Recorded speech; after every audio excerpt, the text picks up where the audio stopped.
జూబ్లీహిల్స్ లో బీఆర్ఎస్ ఓడిపోగానే ఆ ఓటమి కారణం తాను కాదని తప్పించుకునే ప్రయత్నాల్లో మాజీ మంత్రి హరీష్ రావు ఉన్నారని తెలంగాణ జాగృతి అధ్యక్షురాలు కవిత ఆరోపించారు. ఇందులో భాగంగానే హరీష్ రావు భజనపరులు ప్రచారం చేపట్టారని విమర్శించారు. హరీష్ రావు నైజం తెలిసి గట్టిగా మాట్లాడినందుకే తనను పార్టీ నుంచి బయటకి గెంటేశారని తెలిపారు.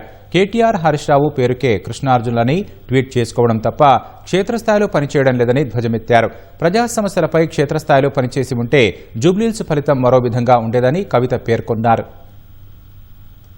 15 మంది ఇండిపెండెంట్లు వచ్చి నా దగ్గరికి అక్క ఇట్లా మేము విత్డ్రా చేసుకుంటాము ఎవరికి సపోర్ట్ చేయమంటారని అడిగి నేనన్నా నాకు సంబంధం లేదు బై జూబ్లీహిల్స్ ఎన్నిక మీరు ఎవరి దగ్గరికి అనకూడదు అని చెప్పి వాళ్ళు చక్క హరీష్ అన్న దగ్గర పోయి తర్వాత వాళ్ళు చెప్పిన ముచ్చండి నేను నాకు హరీష్ రావు కూడా అదే ఆన్సర్ చెప్పిరట మీ ఇష్టం పై ఎవరికైనా వేసుకోరు అన్నారట. అంటే బీఆర్ఎస్ మోసం చేసినట్టే కదా.